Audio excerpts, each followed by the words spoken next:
Eyeglasses Talks. Listen, it's never too late to be focused. So, one of the things you learn in a lot of sports is you've got to keep your eyes on the ball.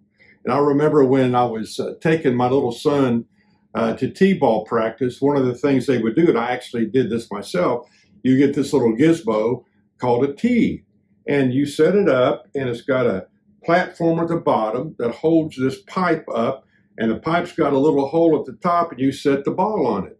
And so the idea is to get up and to practice hitting the ball. Now listen, the ball is not moving. Nobody's throwing it. It's just there.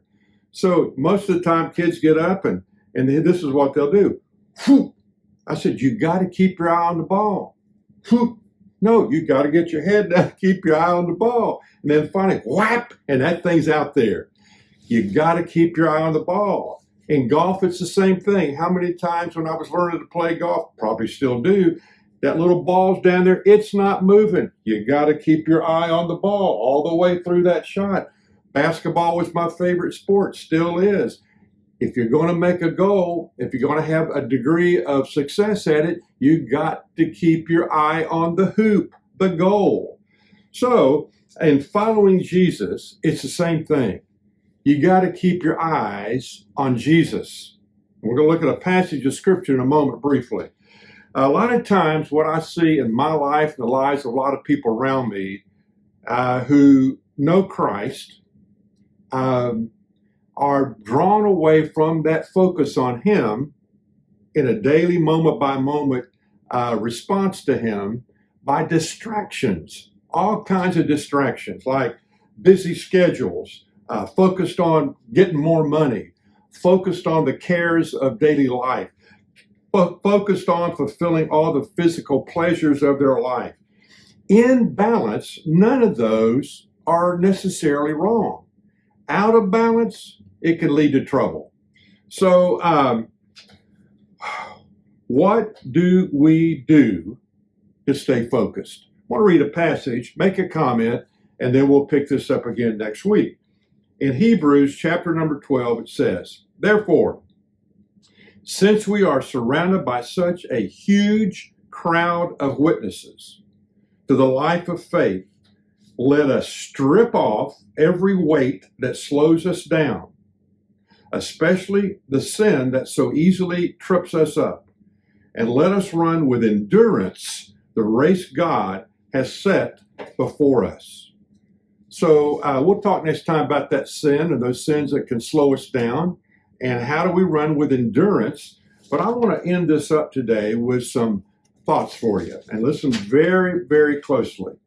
If I could come to your house or your office for one day and spend 24 hours with you, all day long, 24 hours, I would be able to tell by the end of that 24-hour period how successful you're going to be in your life. You might argue with that. I think I could do that. I go through the whole day with you, 24 hours. I watch everything you do, all about your life. If I could see though you in those 24 hours, I think I could get an idea of the direction of your life. Let me give you 3 facts. Fact number 1, the secret of your success is determined by your daily schedule. Let me say it again. The secret of your success is determined by your daily schedule. Go get your calendar. Look at your calendar. Look at your day over the last 2 or 3 days. Look at what you've done, where you spent your time. Number 2, you will never change your life until you change something you do daily. Fact number 3, the way you live your life today is preparing you for tomorrow. So here's the question. What are you preparing for? What in your life are you preparing for? What is the objective of your life? I mean, the overall big objective. Have you ever taken time to write out and determine a 1-sentence statement that depicts your objective in your life? So listen to this. Good decisions today will give you a better shot at tomorrow.